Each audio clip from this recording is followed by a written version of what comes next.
نحمده ونصلي على رسوله الكريم أما بعد قال الله تبارك وتعالى في القرآن المجيد والفرقان الحميد فأعوذ بالله من الشيطان الرجيم بسم الله الرحمن الرحيم لو أنزلنا هذا القرآن على جبل لرأيته خاشعا متصدعا من خشية الله صدق الله العظيم وصدق رسوله النبي الأمين الكريم ونحن على ذلك لمن الشاهدين والشاكرين والحمد لله رب العالمين. قال النبي صلى الله تعالى عليه وسلم خيركم من تعلم القرآن وعلمه أو كما قال النبي صلى الله تعالى عليه وسلم. فضل خدا سے صاحب ذی شان ہو گیا. کہتی محبت سے سبحان اللہ. فضل خدا سے صاحب ذی شان ہو گیا جو خوش نصیب حافظ قرآن ہو گیا. اور اس کو جلا سکے گی نہ دوزخ کی آگ بھی, اس کو جلا سکے گی نہ دوزخ کی آگ بھی, محفوظ جس کے سینے میں قرآن ہو گیا. محفوظ جس کے سینے میں قرآن ہو گیا. آئیے نبی اور آل نبی کی بارگاہ میں درود پاک کا ہدیہ پیش کریں. بڑے بلند آواز سے اللہم صلی علی سیدنا و شفیعنا و نبینا حبیبنا مولانا محمد بارک وسلم صلی علیہ صلاۃ و سلام علیکہ یا رسول اللہ. حضرات, آج کا یہ مختصر سا پروگرام عالی جناب مقیم خان صاحب کے شہزادے بابو سیف کے ختم قرآن کے موقع سے پروگرام رکھا گیا ہے. دعا کریں اللہ تبارک و تعالیٰ اس پروگرام کو قبول فرمائے. مولا تعالیٰ اس بچے کی زندگی میں روشن اور تابناکی عطا فرمائے, اور باقی جو طلبہ ہیں مولا تعالیٰ سب کے علم و عمل میں برکتیں عطا فرمائے اور سب کے ذہن کو کشادہ فرمائے.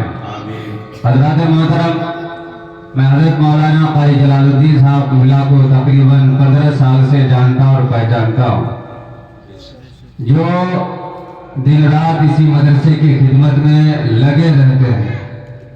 اور آپ جانتے ہیں اچھی طرح سے کہ لوگ اپنی روزی روٹی کے لیے ہندوستان ہی نہیں بدیش تک پہنچ جاتے ہیں اور اپنے گھر بار اہل و عیال کی خدمت کے لیے دن رات محنت کرتے ہیں. لیکن حضرت کافی دنوں سے لمبے عرصے سے اس مدرسے سے جڑے ہوئے ہیں, محنت کر رہے ہیں. دعا کر اللہ تبارک و تعالیٰ ان کی محنت کو قبول فرمائے اور اس مدرسے کو دین دنیا رات چوگنی ترقی عطا فرمائے. حضرات محترم, ایک واقعہ آپ کے سامنے میں پیش کرنے کی کوشش کروں گا. حضور حافظ ملت کی بارگاہ میں حضور مفتی عبید الرحمان صاحب قبلہ پڑھ رہے تھے. اللہ ان کو جنت نصیب کرے جو دنیا سے چلے گئے. ایک دن کی بات ہے, حضور حافظ ملت پروگرام سے آئے تو درسگاہ میں پڑھانے کے لیے جب حاضر ہوئے تو مفتی عبید الرحمان صاحب قبلہ ہی اس درسگاہ میں تھے. ان کے ساتھی حضرت کے پاس پڑھنے کے لیے حاضر ہوئے. اتفاق سے حضور حافظ ملت نے فرمایا کہ آج میں پروگرام سے آیا ہوں, کافی تھکا سا محسوس کر رہا ہوں. آج میں چاہتا ہوں کہ تم میں سے کوئی طالب علم آگے بڑھے اور جو سبق آگے مجھے پڑھانا ہے وہی پڑھائے. جو میں نے کل پڑھایا تھا وہ سنانا نہیں ہے, جو میں پڑھانے والا ہوں اسی سبق کو کوئی طالب علم پڑھائے. حضرت کے کہنے پر کسی طالب علم نے جرأت اور ہمت نہ کی, سبوں نے سر جھکا لیا. حافظ ملت نے دیکھا کہ کوئی آگے نہیں بڑھ رہا ہے, تب آپ نے فرمایا عبید الرحمان تم آگے بڑھو اور تم پڑھاؤ. تاریخ میں یہ بات درج ہے, علماء کرام بیان فرماتے ہیں کہ حضور حافظ ملت کے کہنے پر مفتی عبید الرحمان صاحب قبلہ آگے بڑھے اور آپ نے بسم اللہ سے سبق کی شروعات کی.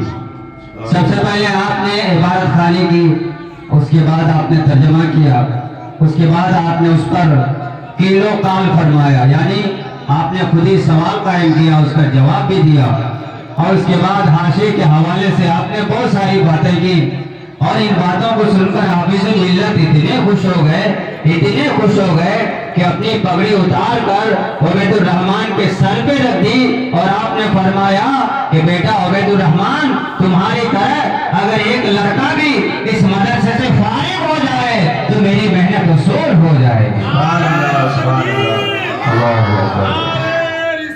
या रसूल अल्लाह, जिंदाबाद,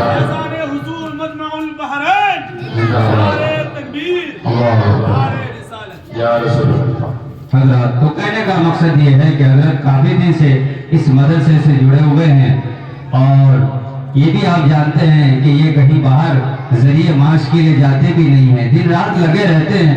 तो इनकी मेहनत तभी मुकम्मल हो पाएगी जब आप तलबा में से हर एक तालिब इल्म या आप में से कोई भी इस लायक बन जाए कि वो अपने इलाके में जाकर, दुनिया के किसी खिते में जाकर के नबी के पैगाम को पहुंचाए, कुरान के पैगाम को पहुंचाए, अल्लाह के हकामात को पहुंचाए, तो हजरत ही को नहीं बल्कि हम सबको भी खुशी हासिल होगी।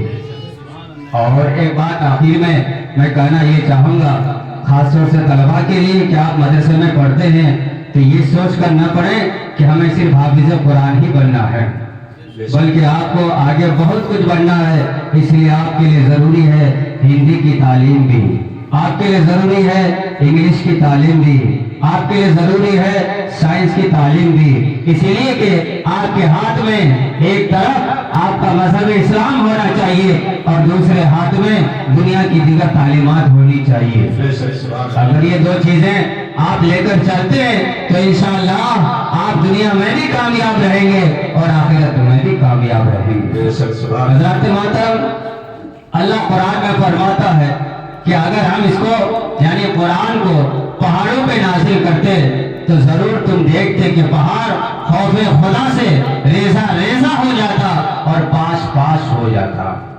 कुरान वो अजीम किताब है जो तमाम किताबों में सबसे अफजलो आला। आप कहेंगे वो कैसे? तो पूरी दुनिया में सबसे ज्यादा पढ़ी जाने वाली किताब अगर कोई है तो वो कुरान मजीद है।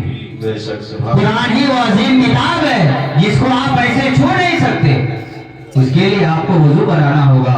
कुरान एक ऐसी अजीम किताब है जिसको देखना भी इबादत है, और दूसरी किताबें ऐसी नहीं है कि अगर आप देख लेंगे तो इबादत है, लेकिन कुरान एक ऐसी अजीम किताब है जिसको देखना भी इबादत है, छूना भी इबादत है, पढ़ना भी इबादत है, और घर में रखना भी कार्य सवाब। हज़रात मोहतरम, जबकि प्यारे आका सल्लल्लाहु अलैहि वसल्लम ने फरमाया, खैरुकुम मन तअल्लमल कुरान व अल्लमहु, तुम में बेहतर वो है जिसने कुरान सीखा और सिखाया। आज हमारे समाज में ये समझा जाता है कि कोई डॉक्टर हो, कोई इंजीनियर हो, कोई प्रोफेसर हो तो आदमी समझता है कि ये बड़ा आदमी नहीं। पैसे कमाने की वो मशीन जरूर है, दौलत का अंबार वो लगा सकता है, लेकिन हमने नबी का कलमा पढ़ा है, हमने नबी से मोहब्बत की है, तो हम नबी के हुक्म के मुताबिक यही कह सकते हैं जो हाफिज कुरान है वही सबसे अफजल वाला है, जो आलिम दीन है वही सबसे अफजल वाला है। इसीलिए कि ये न मेरा फरमान है न किसी लीडर का फरमान है, बल्कि ये अल्लाह के महबूब का फरमान है। कौल मोहम्मद कौल खुदा, फरमान न बदला जाएगा, बदलेगा ज़माना अल्लाह मगर कुरान न बदला जाएगा। इन्हीं चंद बातों के साथ मैं अपनी बात को खत्म करता हूँ। अल्लाह की बारगाह में दुआ करता हूँ, मौला ताला इस महफिल को कबूल फरमाए, इस मदरसे को दिन दूनी रात चौगुनी उरूज बख्शे, और हज़रत कारी जलालुद्दीन साहब क़िबला की मेहनत को कबूल फरमाए, और अल्लाह तबारक व तआला उन्हें दुनिया और आखिरत में इसका अजर अता फरमाए। व आखिरु दावाना अल्हम्दुलिल्लाहि रब्बिल आलमीन। अस्सलामु अलैकुम।